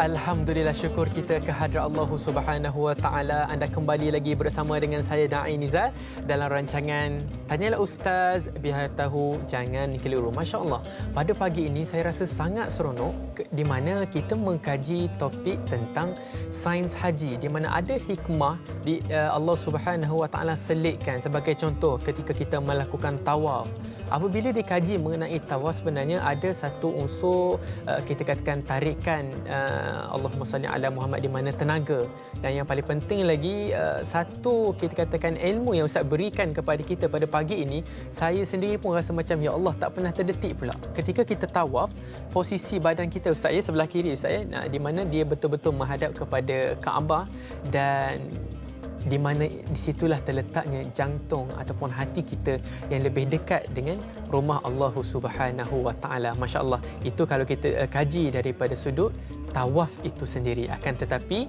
anda bersama dengan saya dan Inizal, saya dah semangat untuk kita bacakan kepada anda soalan-soalan yang baru sahaja muncul. Baik, kita pergi kepada soalan yang seterusnya insya-Allah. Soalan WhatsApp, soalan daripada Profesor Madya. Maafkan saya, soalan daripada Prof. Din Zaidi, Pasir Mas, Kelantan. Soalannya berbunyi, sa'i merupakan rukun haji yang keempat di mana jemaah haji akan berlari-lari kecil di antara Bukit Safa dan Marwah. Bagaimana nak kaitkan rukun haji yang keempat ini dengan sains haji? Cantik soalannya. Kalau kita tengok sa'i, pengalaman saya sa'i sendiri pun Ustaz, biasanya ada lampu hijau Ustaz kita disunatkan untuk berlari anak lah kita panggil. Jadi macam mana kita nak kaitkan dengan sains haji? Mungkin Ustaz boleh cerahkan insya-Allah. Baik, yang pertama sekali, sa'i ini dia merupakan suatu perkara kalau dalam haji ni antara ibadat haji dan umrah lah, antara perkara yang tough lah.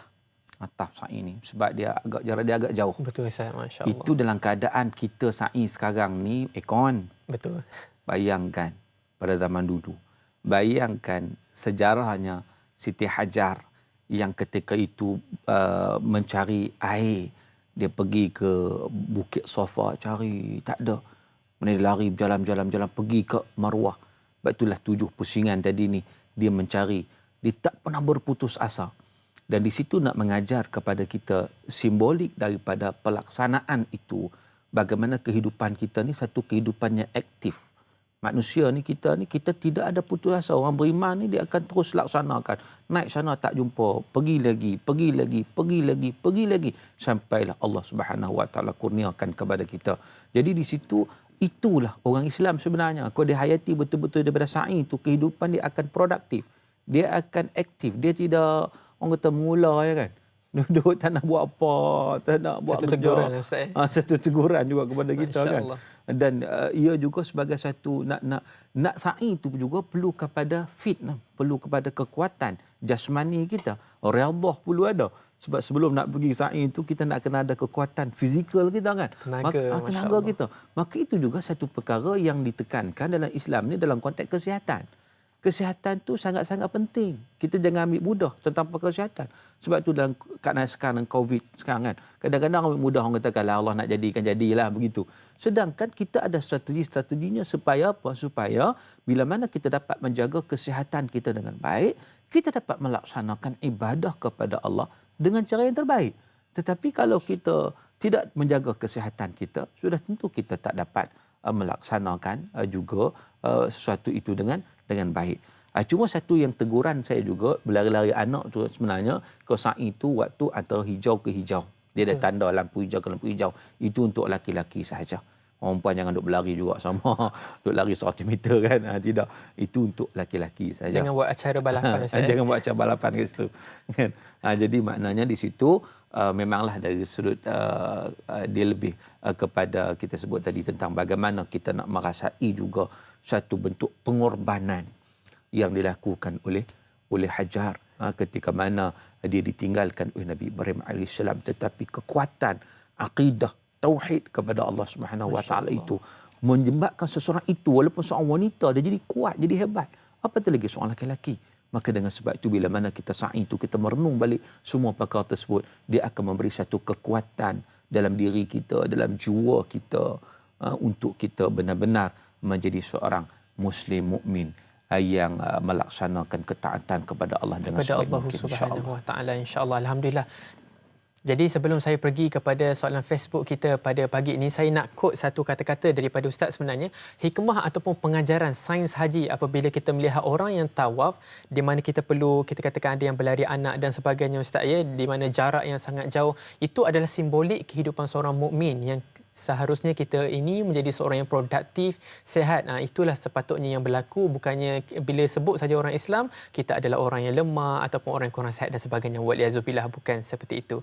Mudah-mudahan ada manfaat dan pengajaran untuk kita pada pagi ini, insya-Allah. Baik, kita pergi kepada soalan Facebook yang seterusnya. Soalan daripada Salrasi Cikci, cantik namanya. Baik, soalan berbunyi, mengapa dalam suasana panas terik umat Islam masih boleh bersujud dan berjalan mengelilingi Kaabah, malah tidak terasa kepanasannya? Adakah tarikan graviti di bawah tanah menetralkan dan mengimbangi sistem imun badan dan cuaca ketika itu? Satu soalan yang sangat baik saya kira Ustaz. Baik, ya. Baik, terima kasih kepada persoalan daripada Sal Rasid Cikci. Kan? Itu ada nama samaran tu kan. Baik, bagaimana keadaan dia kata kita berada dalam suasana kepanasan pun kita boleh tawaf dengan baik. Bahkan kalau ikutnya bumbungnya terbuka, kalau di Makkahul Mukarramah itu dalam suasana yang terbuka, kalau panas matahari itu memang direct terus kan. Tapi bila kita sujud tu rasa sejuk pula kan. Itu. Jadi memang di situ ada yang kita kata pengkaji menyatakan ia merujuk kepada Mekah itu sendiri yang mempunyai graviti yang stabil dan bergraviti tinggi. Bahkan Mekah merupakan tempat yang paling tinggi tekanan gravitinya, ia mempunyai kandungan garam dan aliran sungai di bawah tanah yang sangat banyak. Itu antara perkara yang berlaku menyebabkan bila mana kita berada di situ kita rasa dia dapat mengimbangkan sistem tubuh kita. Sebab itu kalau panas macam mana pun kita dapat insya-Allah melaksanakan dengan baik. Kita tak terasa panas tu, walaupun panas tetap panaslah. Kita tak katalah panas tu jadi sejuk, tidak. Tetapi makna ketahanan itu dapat memberi kebaikan kepada kita. Ya. Wallahu a'lam. Alhamdulillah, mudah-mudahan apa yang Ustaz kongsikan mendatangkan manfaat kepada kita, dan maka secara tak langsung sebenarnya banyak lagi bukan daripada kita cerita daripada sudut tawaf semata-mata Ustaz sebenarnya, akan tetapi daripada sudut kedudukan Mekah itu sendiri, hatta tanah itu sendiri menceritakan kepada kita tentang kebesaran Allah Subhanahu Wa Taala. Masya-Allah. Baik Ustaz. Jadi sebelum kita pergi kepada perbincangan yang lebih jauh, saya ada satu soalan di sini di mana saya kira ibadah ini ataupun amalan ini kita sering kali lakukan setiap hari, malahan setiap kali kita nak solat. Mungkin Ustaz boleh huraikan sedikit tentang kebesarannya, iaitu tentang berwuduk. Apakah kelebihan berwuduk yang mungkin Ustaz boleh huraikan daripada sudut kajian saintis dan sebagainya, insya-Allah. Baik, wuduk ni dia merupakan satu prasyarat kepada kita melaksanakan perkara-perkara yang diwajibkan. Contohnya solat, tak sah tanpa wuduk. Allah Ta'ala kata, "Idza qumtum ila salah faghsilu wujuhakum wa aydiyakum ilal marafiq wamsahu bi ru'usikum wa arjulakum ilal ka'bain." Bila mana kamu nak menunaikan salat, maka hendaklah kamu membasuh muka kamu dan juga tangan sampai ke siku, kemudian menyapu sebahagian kepala dan membasuh kaki hingga ke buku lali. Itu antara tempat-tempat yang difardukan kepada kita untuk kita mengambil wuduk. Dan kita tengok antara hikmahnya, dia sebenarnya banyak hikmah. Hikmah yang paling utama juga adalah Islam mementingkan kebersihan. Daripada wuduk itu melahirkan satu kebersihan kepada kita. Bayangkan, sekurang-kurangnya 5 kali sehari duduk basuh muka. Sebab tu orang kata tu wuduk tu awet muda tu. Kalau ustaz pun awet muda Ustaz. Masya-Allah. Kalau orang selalu berwuduk ni, dia akan bagi awet muda yang terbaik untuk dirinya, tak perlu cari yang lain lah kan. Jadi sebab apa? Sebab dia kita memerlukan air dan air itu bersifat membersihkan. Dan Islam ni memang mementingkan sangat kebersihan. Maka dengan sebab itu, bayangkan muka ni pertama sekali tempat yang mula-mula kita tengok, tempat sekali. Orang bangun tidur apa semua, dia tengok apa dulu? Dia tengok muka dulu kan. Dia nak keluar rumah, dia tengok apa? Tengok muka dulu kan. Orang berhadapan dengan orang, dia akan jumpa, tengok muka dulu. Takkan jumpa orang tengok tempat lain kan. Dia tengok muka dulu. Maka dengan sebab itu, muka antara perkara yang dibersihkan terlebih dahulu.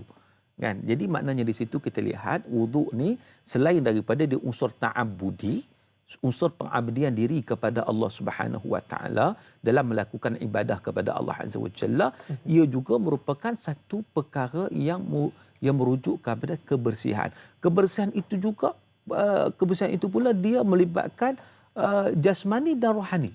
Sebab itu kalau kita lihat Al-Imam Al-Ghazali, dia menggabungkan pula antara wuduk tu dari sudut fizikal, dari sudut jasmani dan juga rohani. Sebab itu Imam Ghazali mencadangkan bila mana kita berwuduk, kita basuh muka, kita niat pula dalam hati kita berdoa, ya Allah, bagilah muka aku ni berseri-seri di hari akhirat. Yauma tabyaddu wujuh, iaitu orang beriman yang wajah mereka putih pada hari akhirat. Ketika basuh tangan pula, niat pula baca doa pula, ya Allah, tangan kanan bagilah aku menerima catatan amalan dari tangan kanan. Mana dari dalam konteks kebersihan satu, dalam konteks rohani satu, untuk kita bertemu dengan Allah. Basuh tangan kiri pula, ya Allah, jauhkan aku daripada mendapat amalan daripada catatan amalan daripada tangan kiri. Kemudian ketika kepala pula, ya Allah, bagilah aku mendapat naungan di bawah arasmu, ya Allah. Ketika basuh kaki pula, ya Allah, bagilah kakiku ni tetap teguh ketika mana melalui titian sirat. Jadi di situ gabungan antara zahir dan juga batin. Dia akan melahirkan seorang yang bukan sekadar bersih, tetapi hatinya juga akan bersih kedua-duanya. Dan inilah satu perkara hikmah yang sangat besar untuk kita ambil pengajaran dan juga pengiktibaran. Dari sudut jasmani, kesihatan pun ada. Dari sudut rohani, keimanan dan ketakwaan kita kepada Allah Ta'ala pun terselah daripada pelaksanaan ibadah tersebut. Masya Allah. Daripada sudut pelaksanaan amal ibadah sahaja, Masya Allah, daripada sudut pelaksanaan amal ibadah saja meningkatkan lagi nilai ketakwaan kita kepada Allah Subhanahu Wa Taala. Masya Allah. Baik, kita pergi kepada soalan Facebook yang seterusnya, insya-Allah. Soalan daripada Izzara. Baik, soalannya adalah, ketika wukuf di Arafah, kita akan bersendirian dalam memohon keampunan dilaksanakan pada selepas gelincir matahari masuk waktu Zuhur pada 9 Zulhijjah sehingga sebelum fajar, iaitu sebelum subuh pada Zulhijjah. Baik, apakah ia dapat dikaitkan dengan sains yang ketika itu adalah spiritual, gelombang aura yang sangat positif dan juga baik? Baik. Terima kasih kepada persoalan yang dikemukakan. Nabi SAW menyatakan Al-Hajju Arafah. Haji itu kemuncaknya adalah Arafah, iaitu berwukuf di Arafah. Jadi orang yang berwukuf di Arafah ni seolah-olah, seakan-akan dia berada di padang mahsyar. Kalau di akhirat ni maknanya dia akan berhimpun di padang mahsyar. Semua manusia tunduk dan patuh menunggu, tunduk dan patuh kepada Allah Subhanahu Wa Taala. Maka dengan sebab itu orang yang berwukuf, dia memusatkan seluruh tenaganya, seluruh pemerhatiannya, pemikirannya untuk membesarkan Allah. Sebab tu waktu wukuf Arafah tu, waktu itulah dia berdoa. Sebab antara seafdal-afdal doa lah doa pada hari Arafah. Kemudian waktu wukuf itulah dia berzikir kepada Allah Subhanahu Wa Taala, membesarkan Allah. Jadi itu semua aura-aura positif yang masuk pada dirinya itu, kalau duduk sainnya, itulah aura positif sebenarnya. Sebab itu saya nak kaitkan sikit bila sebut aura positif ni, disebut sains ni kan. Sebab apa? Air, kadang-kadang bila mana hari ni orang sebut tentang air, bila mana kita bacakan ayat Al-Quran kepada air tersebut, bila diminum, ia dapat memberi kebaikan kepada kita. Kan? Air yang sama aja. Sebab apa? Sebab aura positif tu daripada Quran tu masuk dalam air tersebut. Masya Allah. Kan? Sebab itu kajian juga mendapati bahawa kalaulah kita menghamburkan kata-kata kesat pada air itu, kalau dilihat dalam mikroskop, akan tengok betapa dia punya molekul-molekul air itu berkecamuk sebab dia sendiri terkesan dengan aura-aura di persekitarannya. Tetapi kalau dibacakan Al-Quran, sesuatu yang bersifat lembut, apa semua, bila dilihat dalam kandungan molekul air itu nampak bersinar, nampak macam indah, permata, mutiara, cantik kan. Maka begitu, itu aura. Apatah lagi bila berada dalam suasana yang di padang Arafah ni, kita memusatkan seluruh perhatian kita untuk memohon keampunan kepada Allah, untuk berdoa kepada Allah, untuk berzikir kepada Allah, maka aura-aura positif itu akan memberi kebaikan kepada kita. Jadi di situ kita akan mendapat dua-dua kebaikan sekaligus, kebaikan duniawi dan juga kebaikan ukhrawi. Masya Allah, Alhamdulillah.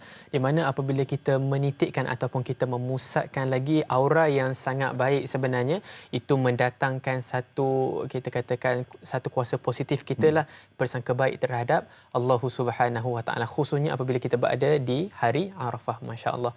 Baik, kita teruskan dengan soalan WhatsApp yang seterusnya, insya-Allah.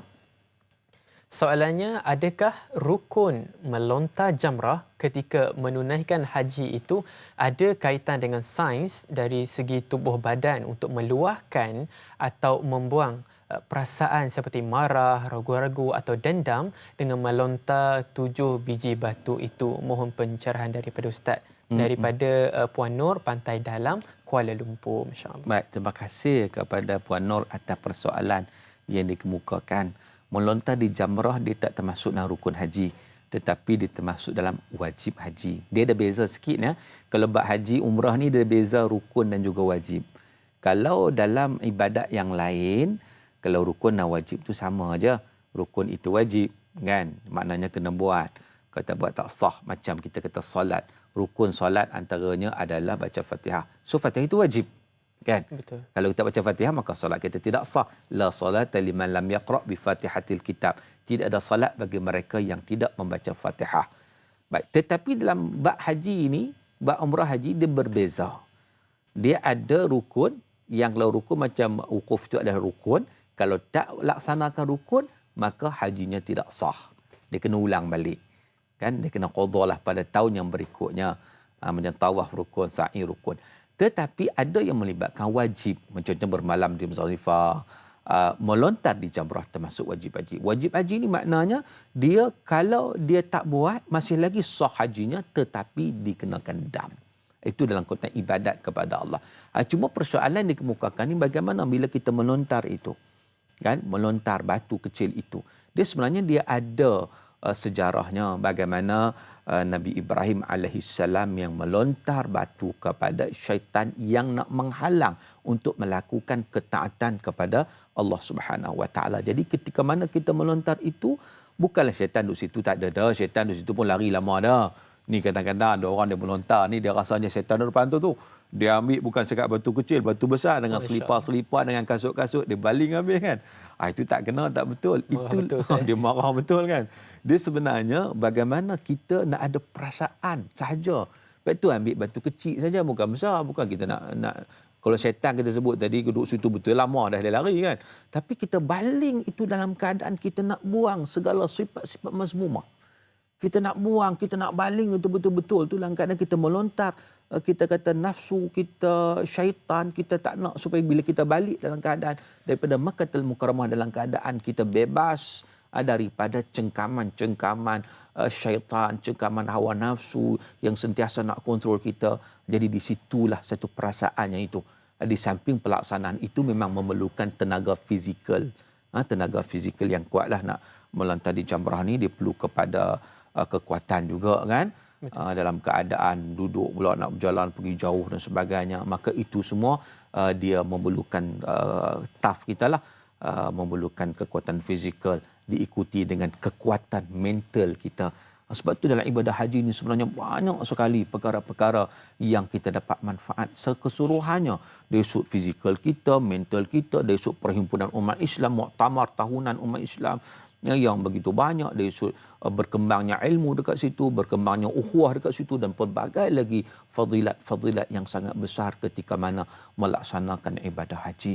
Sebab itu, itulah kita kata kemuncak rukun Islam, rukun yang kelima itu menunaikan ibadah haji. Ya, wallahu a'lam. Wallahu a'lam. Masya-Allah, di mana apabila berhimpun sahaja umat Islam di kita katakan berwukuf di Arafah Ustaz ya, itu juga telah menandakan bahawa muktamar tahunan kita satu simbolik menunjukkan tentang kekuatan umat Islam itu sendiri. Alhamdulillah. Terima kasih Ustaz di atas jawapan yang telah diberikan. Nampaknya saya dan Iniza dan juga Profesor Madya Muhammad Dr. Suki Othman, kita telah pun nak Allahumma salli ala Muhammad, kita telah pun nak melabuhkan tirai di TV3 dan kita ada lagi siaran tambahan selama 30 minit di TV9. Jadi teruskan kekal bersama dengan kami. Jangan ke mana-mana, kita kembali selepas ini.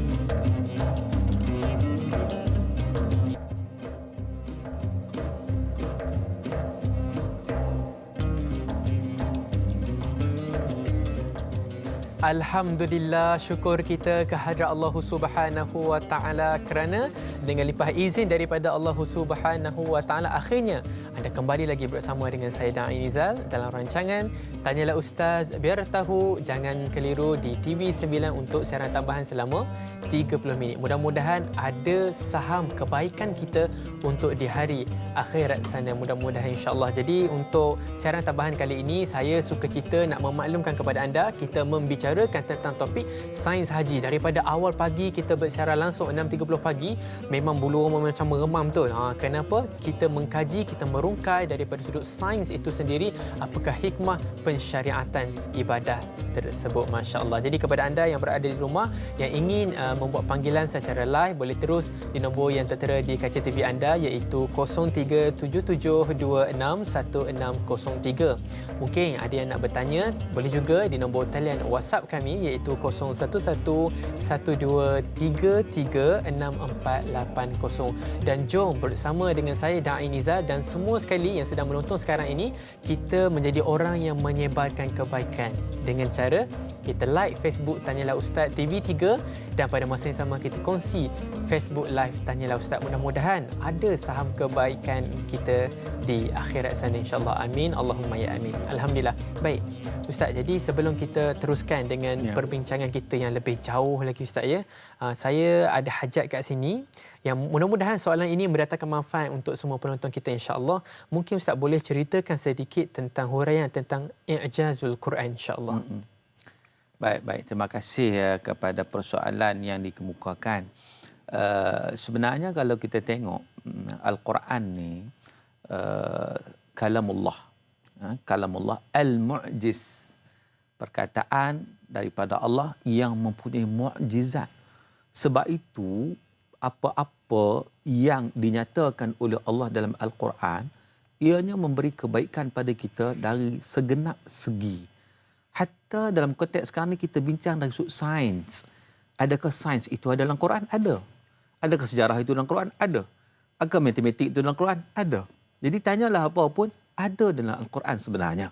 Maka dengan sebab itu ini membuka ruang kepada kita. Al-Quran itu dia mendidik kita untuk kita mengkaji sesuatu itu dengan tujuan apa? Dengan tujuan untuk kita lebih mengenali Allah Subhanahu Wa Taala, untuk kita sedar siapa diri kita sebenarnya, untuk kita tahu tanggungjawab kita sebagai hamba Allah Taala sebagaimana yang disebut oleh Allah dalam surah Az-Zariyat 56, wa ma khalaqtul jinna wal insa illa liya'budun. Tidak aku ciptakan jin dan manusia kecuali supaya mereka itu memperhambakan diri kepadaku, ini kepada Allah. Jadi bila sebut tentang i'jaz ini, mukjizat ini, Al-Quran ni mempunyai mukjizat dalam pelbagai segi. Yang pertama, dari sudut perkataannya itu ada mukjizat dah. Sebab itu Allah sebut, wa in kuntum fi raibim mimma nazzalna ala abdina fa'tu bi suratin min mithlihi wad'u syuhada'akum min dunillah in kuntum shadiqin. Sekiranya kamu ragu dengan apa yang Allah turunkan, maka mana Al-Quran yang Allah turunkan kepada Rasulullah sallallahu alaihi wasallam, fa'tu bi suratin min mithlihi, kamu datangkan satu surah yang seumpama Al-Quran. Mintalah tolong siapa-siapa kalau kena minta tolong selain daripada Allah. Kan? Jadi di situ menunjukkan bagaimana cabaran Al-Quran kepada mereka yang engkar kepada Al-Quran, yang mencabar Al-Quran. Maka cuba datanglah satu surah. Tak dapat. Sudah tentu manusia tak dapat kita kata mendatangkannya. Kerana apa? Kerana Al-Quran itu merupakan kalam Allah. Satu. Yang kedua, mukjizat Al-Quran ni, i'jaz ni, dia terdapat dalam isi kandungan Al-Quran itu sendiri. Sebab itu manusia ni, kalau kita kata dia hebat dari sudut apa? Dari sudut pendidikan. Al-Quran membicarakan soal pendidikan. Dalam konteks hari ni kita bincang bab sains. Sains kan? Al-Quran sudah bincangkan tentang sains. Sebagai contoh. Sebagai contoh. Kita ambil contohnya. Bagaimana bila mana Allah Subhanahu Wa Taala menyatakan wa taral jibal tahsabuha jaminatan wa hiya tamurru sahab. Wa hiya tamurru marras sahab. Kamu tengok bukit bukau, gunung ganang, tahsabuha jamidatan. Kamu tengok dia tak bergerak. Kan? Kita tengok bukit bukau, kalau kita perhati bukit kan, dia bergerak tak bergerak? Tak bergerak kan? Dia duduk statik kat situ kan? Statik je Ustaz. Allah sebut tahsabuha jamidah wa hiya tamurru marras sahab. Tapi sebenarnya kata Allah, dia bergerak. Bukit bukau, gunung ganang itu bergerak. Bergerak bagaimana? Marras sahab, iaitu pergerakannya adalah seumpama pergerakan awan. Maka di sini mendatangkan kepada kita berfikir Al-Quran. Sebab itu kita baca Quran, kita kena faham. Kita kena faham supaya kita dapat mengkaji. Quran kata, kamu tengok bukit bukau gunungan nampak tak bergerak, tapi Quran kata gerak. Bergerak macam awan.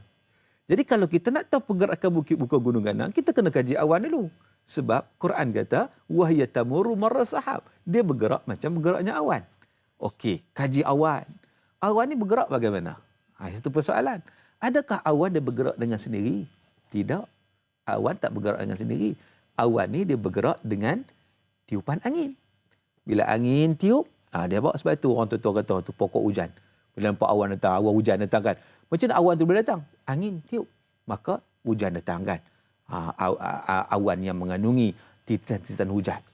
Jadi makna pergerakan awan itu dibantu oleh sesuatu yang lain. Maka bila dilihat juga bukit bukau gunung ganang, dia tak bergerak sendiri. Jadi apakah yang menggeraknya? Maka di sinilah teorinya bumi berputar. Bila bumi berputar, bumilah yang menggerakkan bukit bukau gunung ganang tersebut. Cumanya kita tak berasa sebab apa? Bumi terlalu besar. Kita tak rasa pergerakannya itu, tetapi dia tetap bergerak. Maka dengan sebab itulah berlakunya proses siang malam dan sebagainya. Maka di situ kita tengok bagaimana dalam Al-Quran sudah menyatakan sesuatu kunci. Maka dengan kunci itu kita mengkaji dan mengkaji dengan alam yang Allah Ta'ala bagi pada kita ni untuk kita lihat kebesaran-kebesaran Allah Subhanahu Wa Ta'ala pada diri kita, sistem darah kita sebut tadi, bagaimana sistem darah itu peredaran darah itu daripada jantung naik ke otak, dia mengikut aliran tawaf. Maka di situ bila orang persoalkan sebab apa tawaf tu begitu, itulah tabiinya.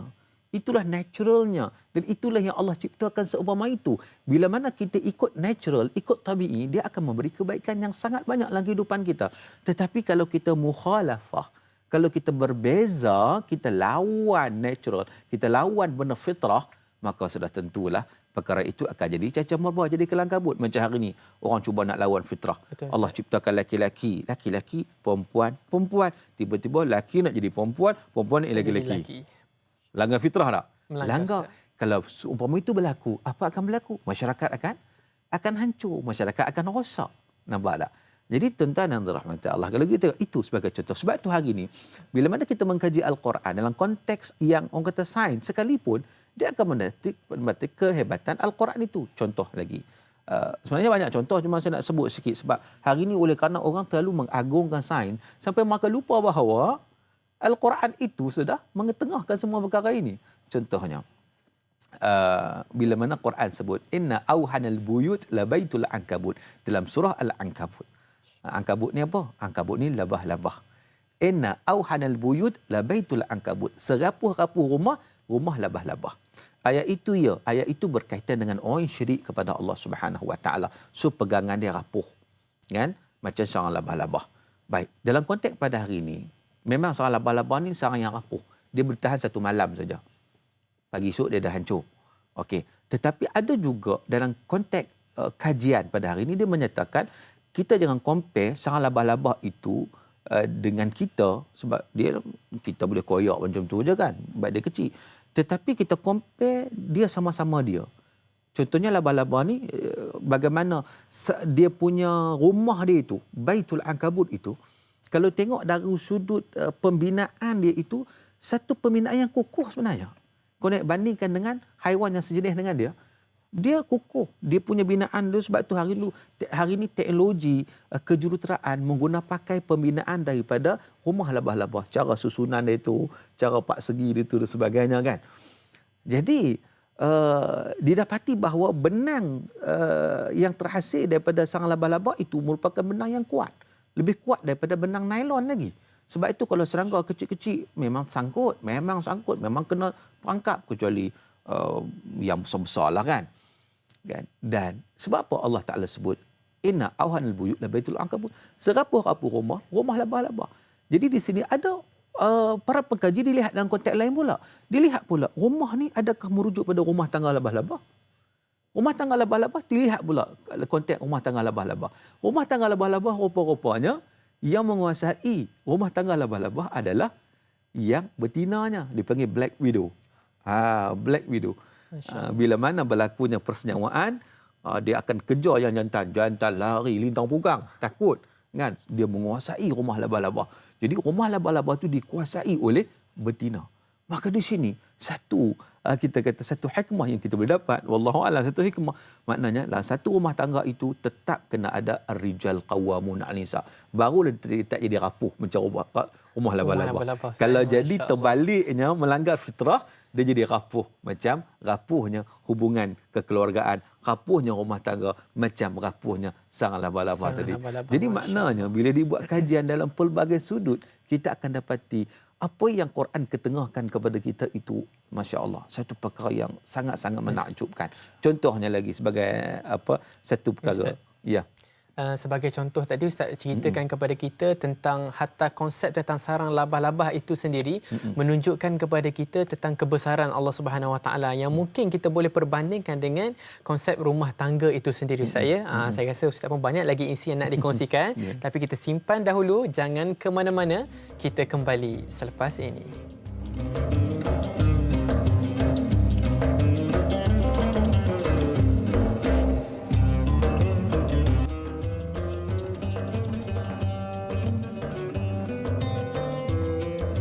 Alhamdulillah, syukur kita kehadrat Allah Subhanahu Wa Taala kerana diberikan satu lagi rezeki di mana berupa di dalam bentuk ilmu pengetahuan yang perlu kita syukur. Dan pagi ini kita membicarakan tentang sains haji, di mana sekarang kita berada dalam segmen yang terakhir dalam rancangan Tanyalah Ustaz, biar tahu jangan keliru. Mudah-mudahan hatta kita berada di dalam penghujung rancangan sekalipun, masih lagi kita mencari kebaikan untuk kita gunakan di alam akhirat sana, insya-Allah, mudah-mudahan. Amin Amin Allahumma ya amin. Baik, tanpa membuang masa, kita pergi kepada soalan yang seterusnya insya-Allah.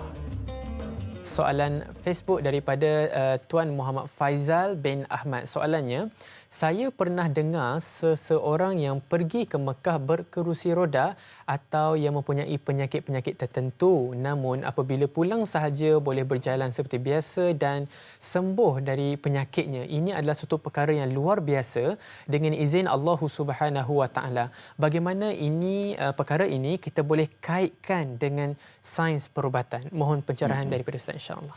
Baik, terima kasih kepada persoalan yang dikemukakan. Kalau kita lihat tentang segala penyakit itu datang daripada Allah Subhanahu Wa Taala dan kesembuhan juga merupakan datang daripada Allah Subhanahu Wa Taala. Maka penyakit itu merupakan satu ujian. Contoh hari ini kita diuji dengan COVID-19, kan? Dan yang betul-betul dapat menghilangkan COVID-19 hanya Allah Subhanahu Wa Taala. Kita boleh usaha demi usaha dan sebagainya, tetapi bila Allah izinkan, ianya akan berlalu daripada kehidupan kita. Selagi mana Allah tak izinkan, masih ada. Begitu keadaan dia. Macam tu juga ada orang. Kalau kita kata, ada orang kata, dia makan ubat, baiklah. Tak. Ada orang makan ubat baik, ada orang makan ubat tak baik. Sebab apa? Kalau ubat itu boleh memberi penyembuhan, siapa-siapa makan, semua baik lah, semua orang. Tetapi tidak. Ada yang makan ubat baik, ada yang makan ubat tidak baik. Sebab apa? Sebab ubat itu adalah sebagai satu cara, sebagai satu usaha dan ikhtiar. Tetapi yang menyembuhnya adalah Allah Subhanahu Wa Taala. Kita makan nasi. Ada orang makan nasi satu pinggan kenyang.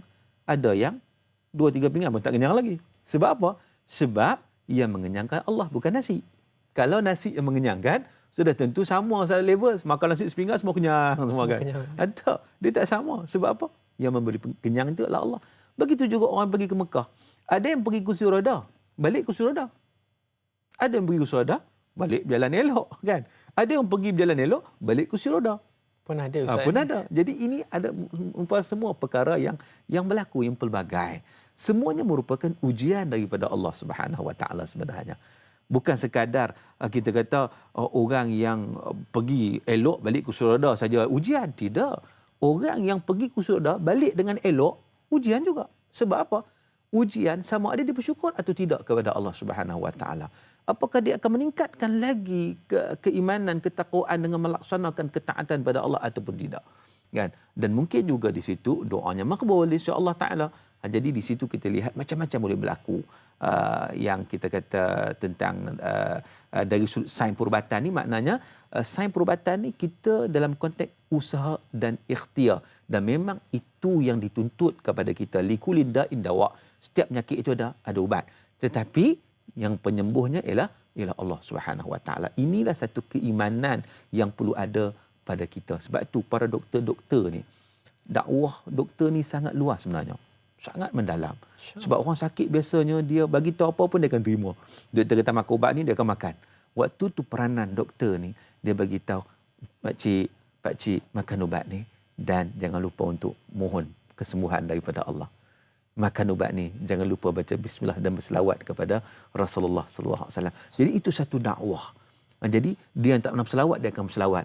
Dia tak pernah baca bismillah dia akan berbismillah. Dia tak pernah berdoa dia akan berdoa. Jadi di situlah keterikatan kita ataupun kita nak bawa bahawa apa juga yang kita buat di atas dunia ni kita sedar kuasa ilahi Allah Subhanahu Wa Taala yang Maha Besar, yang Maha Penyembuh. Masya Allah. Jadi sebenarnya jalan untuk mencari kebaikan hatta doktor sendiri pun boleh berdakwah dalam kapasiti bidang perubatannya. Masya Allah. Mudah-mudahan mendatangkan manfaat yang sangat baik. Amin. Allahumma ya amin. Baik, kita pergi kepada soalan Facebook yang seterusnya insya Allah.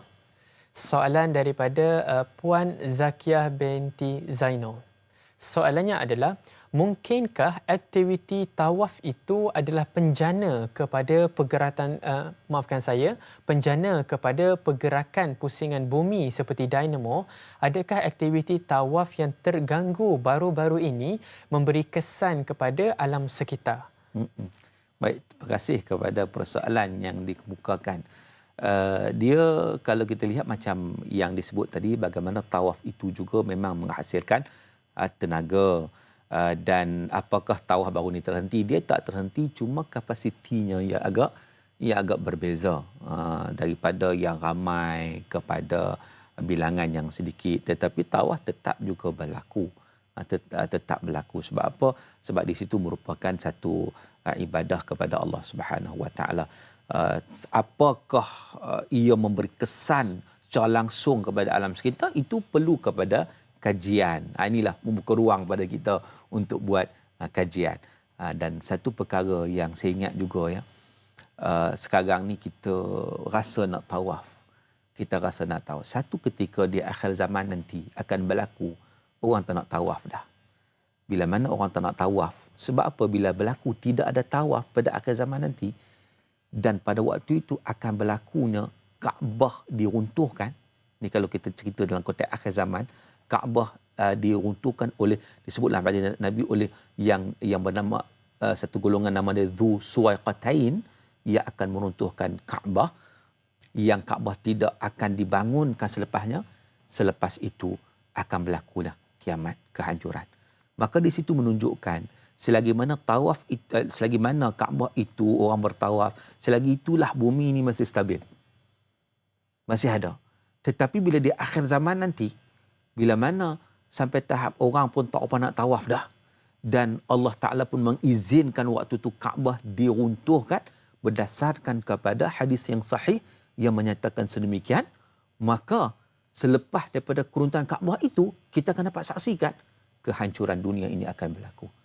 Makna di situ bila berhentinya, sekaligus menunjuk kepada kita, bila berhentinya tawaf, maka terhentilah segala-galanya. Akan berlakunya kehancuran dunia, ataupun lebih tepat kita sebut akan berlakunya kiamat. Masya Allah. Jadi itu menandakan bahawa berlakunya satu pengakhiran episod bagi sebuah ketamadunan manusia. Masya Allah. Mudah-mudahan segala pengajaran ataupun apa jua yang Ustaz berikan mendatangkan pengajaran yang sangat baik buat kita dan iktibar untuk kita pegang sepanjang hayat hidup kita, insya-Allah.